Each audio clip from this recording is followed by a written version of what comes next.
So bad habits made it so hard for me to make my first $1,000 online, but I don't want to make it seem like it's impossible because bad habits are something that can easily be removed and replaced with some intentional effort. And I was able to make my first $1,000 working in high ticket sales as an appointment setter and a DM setter, but that's not the point. The point is you can make $1,000 in whatever business model you decide to pursue. You can be a streamer, you can be somebody that does hair like a barber or a hairdresser, or you do nails. It doesn't matter.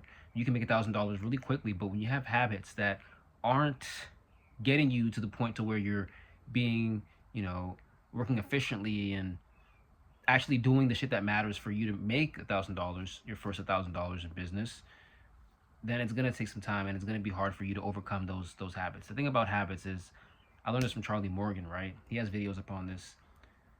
When you have certain habits that aren't good, you need to replace them with habits that are good, that are going to actually help you, that are serving you well. Let's say you have an issue with smoking. Okay, well, how do you replace that habit with smoking? Maybe you use your time wisely and decide to read books. Maybe you have an issue with doom scrolling. Okay, what can you do to kind of replace that habit? You replace that habit with going to the gym. Like, you have to replace these habits. You can just kill them, but eventually you need to use that time wisely with something else because they're time consuming habits. So the best thing to do with these habits is address them and replace them. You address the habit, you realize, okay, what about this habit?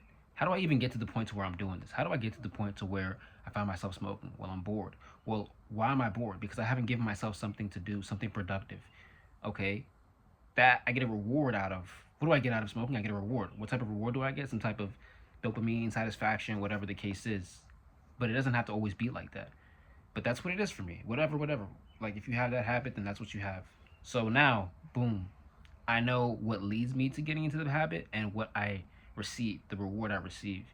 I can get that from something else. I can get the rush, the sensation, the fucking dopamine boost from something else, like going to the gym or making videos, like making videos, editing, right? There's a lot of shit that I can do. That's me just being creative and thinking like, oh shit, I can actually do that. Like, this is gonna give me a similar feeling or something that's just not gonna be destructive for me. It's proactive. So when you have these habits, it's hard for you to really transition if you don't replace them, if you don't first of all address them and then replace them. And the thing is, the longer you take to kind of get out of this habit that you're struggling with, then it's going to be a lot harder later on because it's a part of your lifestyle. It's been a part of your lifestyle for months, years, decades for some. So it's not that you can't totally just crush the habit, but it's doable, and it's better to do it sooner than later because then it becomes a part of your identity, your personality, and that's just a whole clusterfuck. And it all of a sudden consumes a lot of your time and energy rather than you putting time, energy, and focus into your business to where you can make your first $1,000 like I was able to do. And it took me a while to do that because I had certain habits that held me back from doing that. Smoking being one of them, doom scrolling being one of them, right? We all have our vices. So you address what the fuck it is that's keeping you stuck, gambling, anything, right? Staying in bed for too long, like oversleeping. You have these dumbass habits that are just not good for you in general. Okay? So yeah, it's an issue, but you have to be a grown up. You have to take accountability and address that issue and move forward. Don't beat yourself up about it. Leave it in the past, move forward, and keep yourself from doing that again.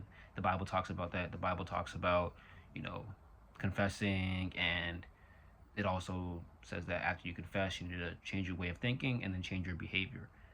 And then all of a sudden, you become a different version of yourself. You have a different identity that you adopt, and you're able to kind of focus on business, focus on making your first $1,000 because you move out the noise. You are becoming somebody that's more mature. You're wiser. You're smarter. You're making better decisions, and you're not making more money.